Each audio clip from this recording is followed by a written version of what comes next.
Coming up on Mountain News this morning, an eastern Kentucky storm chaser heads to Florida as Hurricane Ian makes its way to the mainland.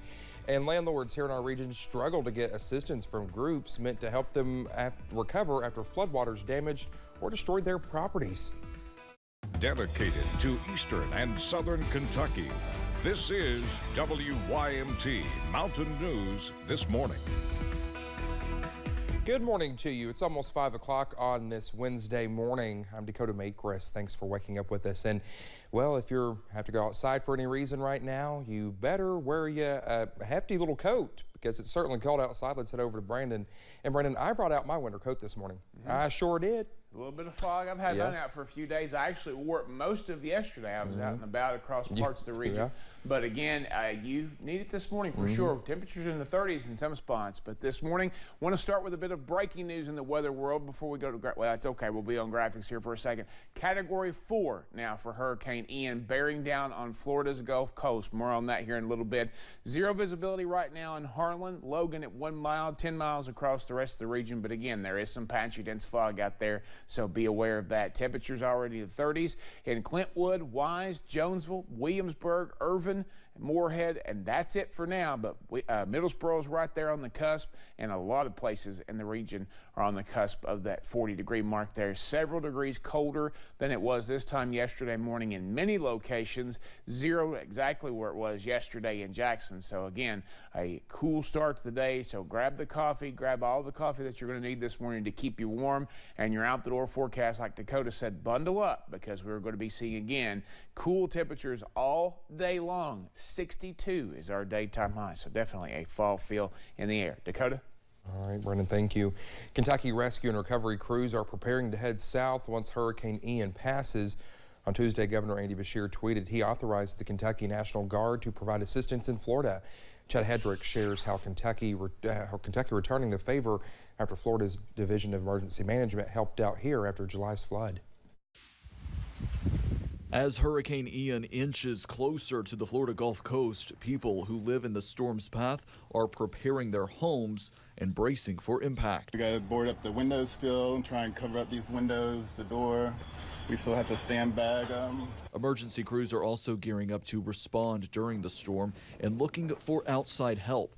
Kentucky is preparing to do what they can. And they've already strategized as far as what's the best and most efficient and safe way to deploy any co-op crews from Kentucky to go and help the co-ops that are affected by this hurricane. Bluegrass Energy in Lawrenceburg is one of the Kentucky electric cooperatives preparing to go to Florida once Ian passes. Kentucky Utilities is also gearing up to deploy to the Sunshine State and Georgia.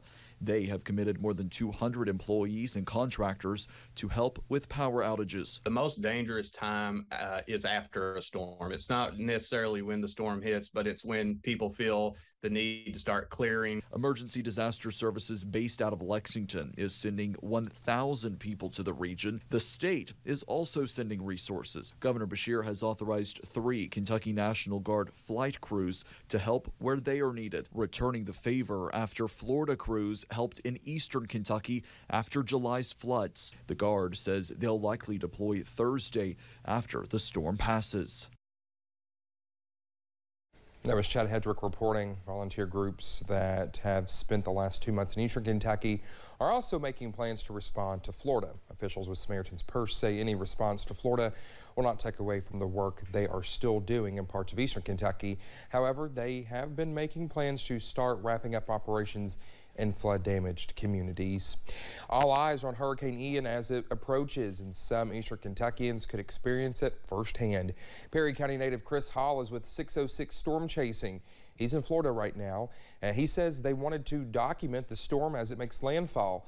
He tells us a lot of traffic was heading out of Tampa yesterday, telling us some gas stations do not have gas and stores no longer have supplies. If the Waffle House closes, you need to get out. That's literally, 2 people have told me that. I thought it was a joke until I heard that Waffle House is actually closing tonight. Hall tells us he booked a hotel for the week, but it is closing because hotel staff is evacuating. Today marks 2 months since devastating and deadly flooding hit our area, and since the disaster, we have shared many stories of flood victims receiving help from unexpected places, but we've also shared stories of people being denied assistance by those who are meant to help them. This is an issue Tracy Watts and her son Bryce are facing after the trailer she rents out to people was destroyed in the flood, leaving her without her extra source of income. Watts says she was denied assistance from several disaster relief groups. It's a bad situation for anybody. Of course, I'm blessed compared to many. You know, I still have somewhere to be, but there should be something out there for people because it's still your property. Watts adds she is in the process of appealing those denials, and she advises any other property owners who are dealing with this to do the same thing. After July's flooding, many were at their wits' end in the aftermath, them shocked at the help they received, some of it coming from strangers. One man in Perry County made sure he kept a good record of the dozens of people who graced his doorstep at the time of the greatest need. Eric Schablam took a page from what's found at the front door of funeral homes. He had each person who helped him sign a book, and his goal is to remember all the people he's met, many of them strangers. Now he has 2 months worth of names. By now I have over 150 names in that book, and that's not counting people who came back many times. Well, he said helpers came from Mississippi to New York and a lot of places in between. A portion of his home was rebuilt. He says despite 26 inches of water in his house, he and his dogs were able to live inside the home while it was being rebuilt. And the entire Hazard water system is under a boil water advisory until further notice. The water system includes most of Perry County.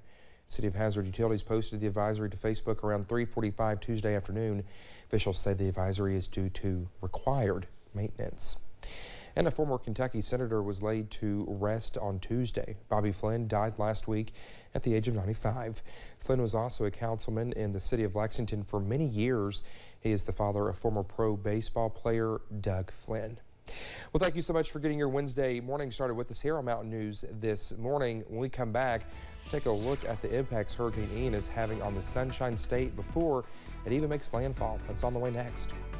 Should happen a little bit later this afternoon. Here at home, today looks to be another cool and calm day across the mountains, but many people are already looking toward the weekend and worrying about the weather. I'll have the latest on what we can see in about 3 minutes.